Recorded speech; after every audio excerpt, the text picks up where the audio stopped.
आज हम सब इस वीडियो में क्लास 10 फिजिक्स चैप्टर 1 के दोस्तों जितने भी मोस्ट इंपॉर्टेंट ऑब्जेक्टिव क्वेश्चन दोस्तों वो सब के सब आपको बता दूंगा।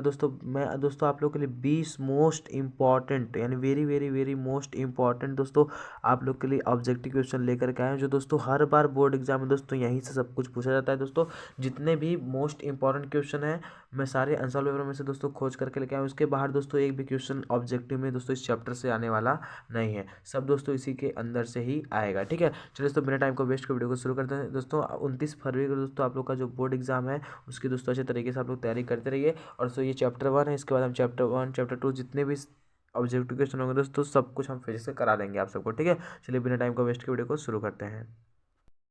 दोस्तों जैसा कि पहला क्वेश्चन दोस्तों आप लोग से क्या करा है किसी दर्पण से आप चाहे कितनी भी दूरी पर खड़े रहें उसका प्रतिबिंब सदैव सीधा ही प्रतीत होता है।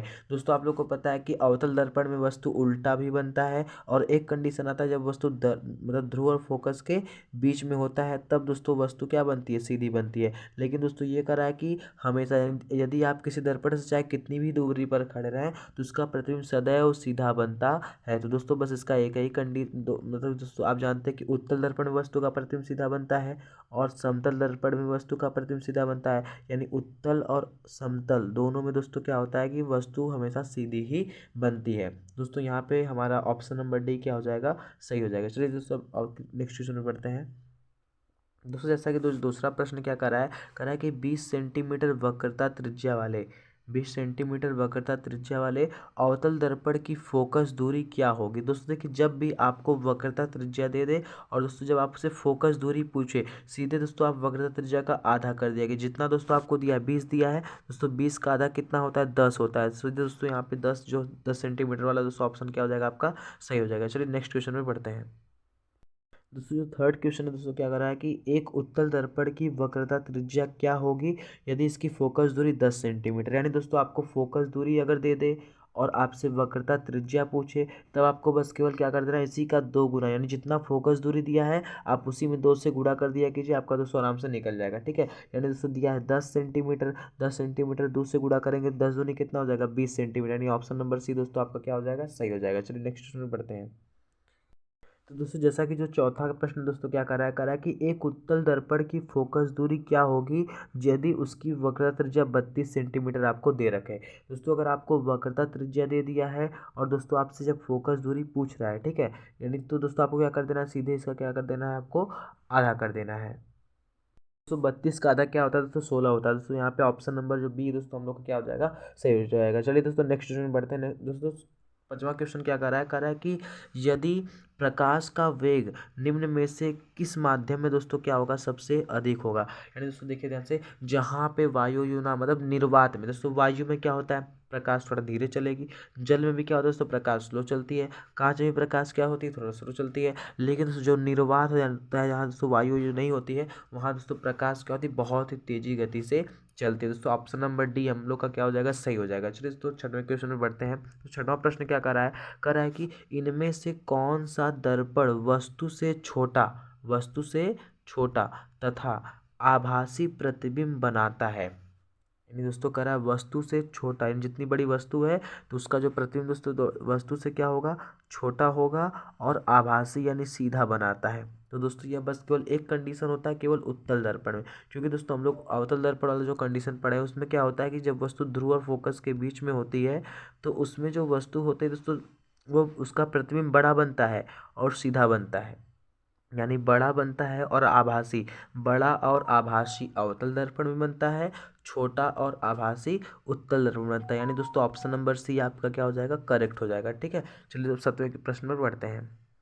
दोस्तों सातवां प्रश्न क्या कर रहा है किस दर्पण के सामने किसी वस्तु को रखने पर उसका प्रतिबिंब वास्तविक, वास्तविक का मतलब दोस्तों उल्टा, ठीक है, और आकार में कुछ छोटा बनेगा। यानी दोस्तों वास्तविक का मतलब यानी दोस्तों वास्तविक प्रतिबिंब दोस्तों करा उत्तल में दोस्तों वास्तविक बनता नहीं है, करेक्ट मतलब ये गलत हो जाएगा। ऑप्शन नंबर बी दोस्तों क्या हो जाएगा, अवतल, अवतल में क्या हो दोस्तों वस्तु सीधी बनती है, ठीक है, और बड़ी भी बनती है। और इसमें दोस्तों वस्तु उल्टी भी बनती है और छोटी भी बनती है, बड़ी भी बनती है, दोनों काम इसमें होता है। दोस्तों आप लोग का ऑप्शन नंबर बी क्या हो जाएगा, करेक्ट हो जाएगा। ठीक है, चलिए नेक्स्ट क्वेश्चन बढ़ते हैं।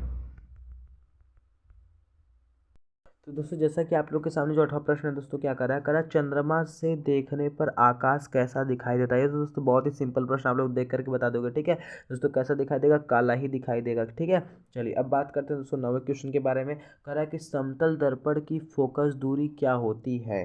दोस्तों समतल दर्पण की जो फोकस दूरी होती है वह अनंत होती है दोस्तों, इन्फिनिट, यानी काफ़ी दूरी तक दिखाई देती है, बहुत ज़्यादा, मतलब पता नहीं कहाँ तक होता है। ठीक है, यानी दोस्तों कहाँ तक होता है, अनंत तक होता है। अनंत मतलब कहाँ होगा, कुछ फिक्स नहीं है, काफ़ी दूरी पे होता है।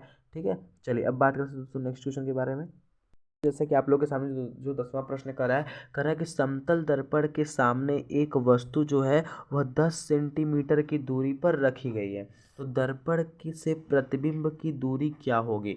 यानी दोस्तों कोई समतल दर्पण है इस तरीके से, ठीक है, समतल दर्पण है और उस वस्तु जो है ना, इससे काफ़ी एक वस्तु जो है वह 10 सेंटीमीटर की दूरी पर क्या है, रखी गई है।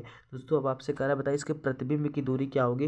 दोस्तों जो प्रतिबिंब की दूरी है ना, यानी जितनी वस्तु की दूरी होगी उतनी हमारा प्रतिबिंब का भी दूरी हो जाएगा। यानी दोस्तों ऑप्शन नंबर बी आपका क्या हो जाएगा, सही, यानी 10 सेंटीमीटर वस्तु की दूरी है, 10 सेंटीमीटर प्रतिबिंब की भी दूरी हो जाएगी। समतल दर्पण में ऐसा केवल होता है। ठीक है, चलिए नेक्स्ट क्वेश्चन में बढ़ते हैं।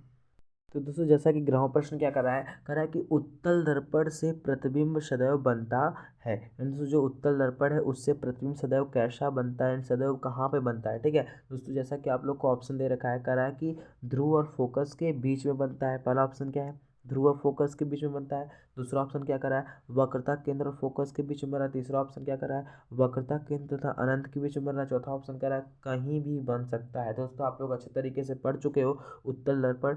ठीक है, उत्तल दर्पण में दोस्तों क्या होता है कि हमेशा जो भी वस्तु का जो प्रतिबिंब होता है दोस्तों सदैव जो होता है ना, वो ध्रुव और फोकस के बीच में ही बनता है। ठीक है, यहाँ पे वस्तु रखेंगे ऐसे ऐसे होता है, तो कहाँ बनता है दोस्तों, ध्रुव और फोकस के बीच में ही बनता है। ठीक है, नहीं दोस्तों आप लोग का ऑप्शन नंबर एक क्या हो जाएगा, करेक्ट हो जाएगा। चलिए नेक्स्ट क्वेश्चन पढ़ते हैं। तो दोस्तों जैसा कि आप लोग का जो 12वां प्रश्न दोस्तों कर रहा है कि एक श्वेत प्रकाश का एक प्रिज्म, श्वेत प्रकाश की किरण को जब प्रिज्म पर क्या करते हैं, आपतित करते हैं, यानी जब उस पर डालते हैं तो क्या होता है कि, तो कह रहा है किस रंग का विचलन सबसे अधिक होता है। ठीक है, यानी दोस्तों देखिए ध्यान से, इस तरीके का मान लीजिए दोस्तों हमारा कोई प्रिज्म है। ठीक है, इस तरीके से हमारा कोई प्रिज्म है, जब हम इस पर क्या करते हैं, श्वेत प्रकाश किरण को डालते हैं। ठीक है, तो ये ऐसे ऐसे न जा करके ऐसे हो जाता है और उसको काफ़ी 7 रंगों में ऐसे ऐसे क्या होता है, ये बढ़ जाता है। ठीक है दोस्तों, तो आपसे कह रहा है बताइए किस रंग का विचलन अधिक होगा। दोस्तों बैगनी रंग का विचलन क्या होता है, बहुत ही अधिक होता है। ठीक है, चलिए दोस्तों 13वें क्वेश्चन पे बढ़ते हैं। जैसा कि दोस्तों जो 13वां प्रश्न दोस्तों दे रखा है, कर रहा है कि वायु में प्रकाश की चाल 3 × 10⁸ है। और दोस्तों कह रहा है जबकि कोई एक पदार्थ है उसमें प्रकाश की चाल कितनी है। दोस्तों कह रहा है कि 1.5 है।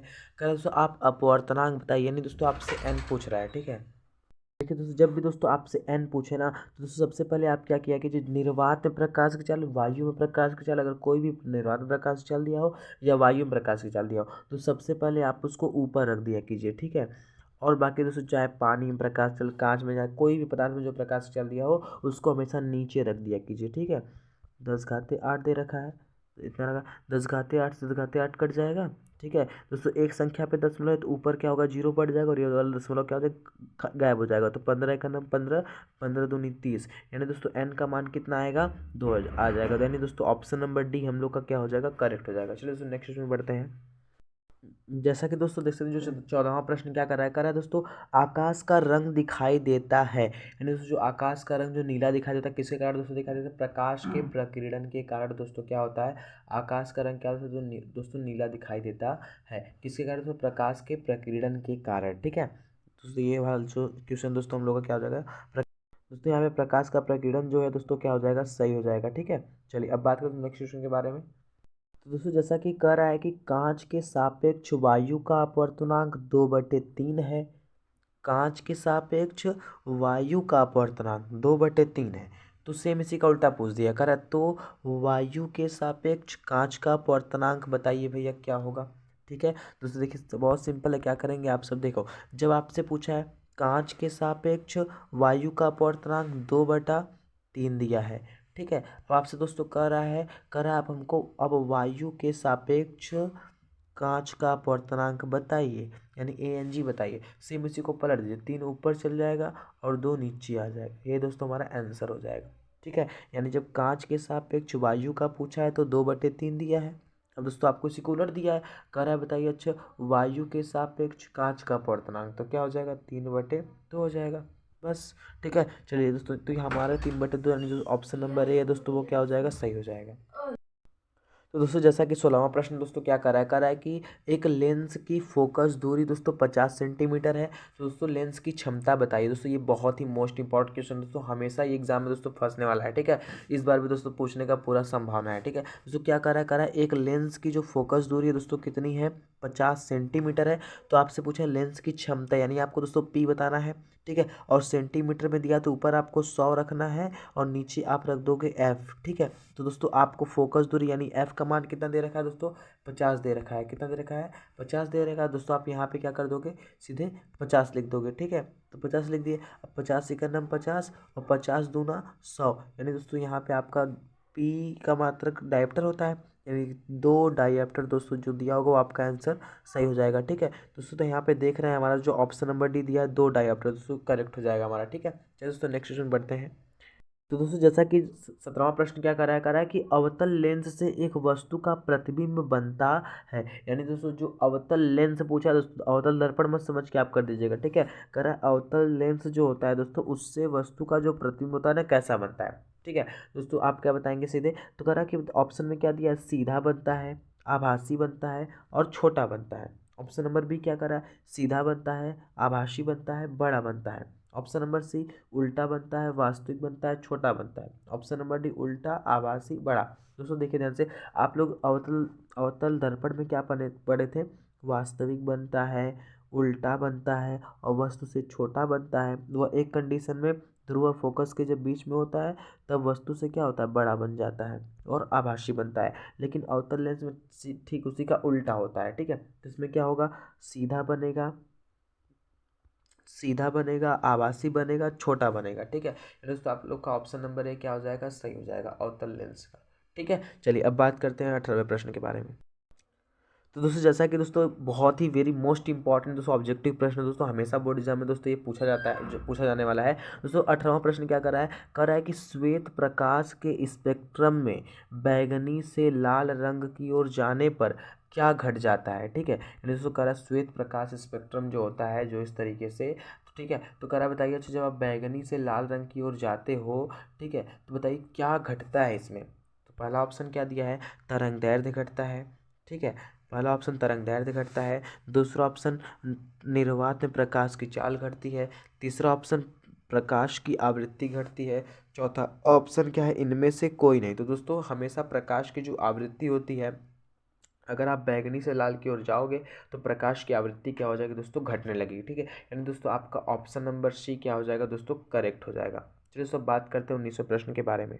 दोस्तों जैसा कि 19वां प्रश्न क्या कर रहा है कि दोस्तों एक उत्तल लेंस की जो क्षमता है दोस्तों 2 डायप्टर दी, यानी दोस्तों आपको P बराबर दे दिया है 2 डायप्टर। ठीक है, कर रहा है इसकी फोकस दूरी बताइए। दोस्तों देखिए ध्यान से, आप जानते हो कि P बराबर होता है दोस्तों 100/f होता है। ठीक है, यानी दोस्तों जब भी आपको एफ पूछे और P दे दो तो आपको दोस्तों क्या करना है, यहाँ पे कर देना है आपको, सीधे यहाँ पे सिंपली कर दोगे F बराबर 100/P कर दोगे। दोस्तों आपको P का मान दे रखा है कितना, 2 डायप्टर। कितना दे रखा है, 2 डायप्टर। तो यहाँ लिख दोगे 2 डायप्टर, इससे भाग करोगे तो 2×5=10 हो जाएगा, 1 0 बच जाएगा। यानी दोस्तों जो 50 सेंटीमीटर, यानी दोस्तों आप लोग का ऑप्शन नंबर सी क्या हो जाएगा, करेक्ट हो जाएगा। ठीक है, चलिए बात करते हैं 20वें प्रश्न के बारे में।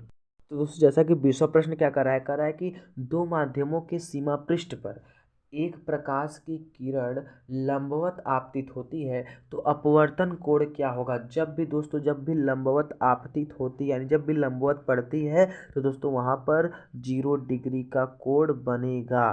ठीक है, ये अपवर्तन कोण क्या हो जाएगा दोस्तों, 0 डिग्री का हो जाएगा, यानी कोण R = 0 डिग्री। ठीक है, तो ऑप्शन नंबर ए दोस्तों आपका क्या हो जाएगा, करेक्ट हो जाएगा। तो दोस्तों उम्मीद करते हैं आपको वीडियो अच्छी लगी होगी। यदि दोस्तों आपको वीडियो अच्छी लगे तो वीडियो को लाइक कीजिएगा और चैनल को सब्सक्राइब कर लीजिएगा, ताकि दोस्तों ऐसी ही इंपॉर्टेंट वीडियो आपको मिलती रहे और आप अच्छे तरीके से तैयारी करते रहें। जय हिंद, जय भारत।